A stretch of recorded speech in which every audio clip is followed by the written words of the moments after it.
আচ্ছা, অ্যাকচুয়ালি আমার নাম হলো অপূর্বলাল দেব। আমি তারাপুর কালীমন রোডে আমার বাসা। তো আমি আরএমএস অফিসে কাজ করি। কালকে আমার ডিউটি আছিল, তো আমি ডিউটি করাতে আসলাম আর কি।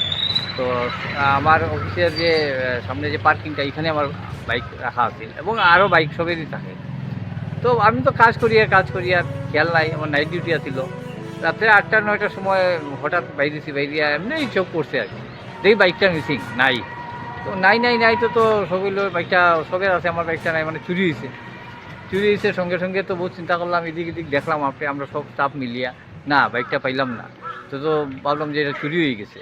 তো সিসিটিভি ফুটেজটাও আমরা সঙ্গে লইছি। লইয়া দেখলাম যে বাইকটা একটা ছেলে অস্পষ্ট, ওই ছেলেটাই নিয়ে বাইকটা এখান থেকে ঘুরে নিয়ে যায় আর কি।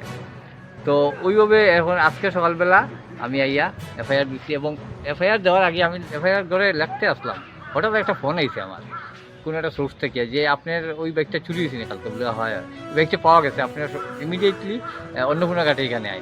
সঙ্গে আমি দৌড়িয়া অন্নপূর্ণা ঘাটে এখানে আইছি। আওয়ার পরে তারা হইলো একটু দাঁড়াইন, পুলিশ গেছে, এটা ওই দুধপাতিল সাইডের এটা রিকভারি করার লাগিয়া। তো পুলিশ আইছে, আওয়ার পরে রিকভারি করছে এটা। তো আমি এখন থানাতে আইছি, থানাতে এখানে যে ফর্মালিটিসগুলো আছে, বাইকটা পাওয়া গেছে, আমি লাকি।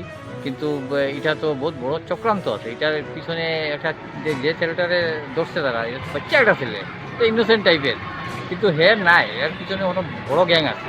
তো আমি মানে আমার তরফ থাকিয়া একজন নাগরিক হিসাবে এটাই আমার থাকবো পুলিশের উপরে, যে এই গ্যাংটারে যাতে করে। কারণ আজকে আমার হয়েছে পাইলিছি, আমি হয়তো ভাগ্যক্রমে, কালকে আরেকজন হইব, এইভাবে চলতে থাকবো। এই গ্যাংটা যাতে পুলিশে ধরে, এটা আমি একটা রিকোয়েস্ট আপার মলে এটা রিকোয়েস্ট করি, যে পুলিশ যাতে এই গ্যাংটাকে ধরে, নাইলে এইভাবেই চলতে থাকবো।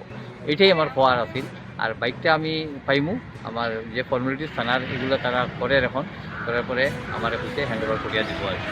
ধন্যবাদ, এটাই আমার পাওয়ার।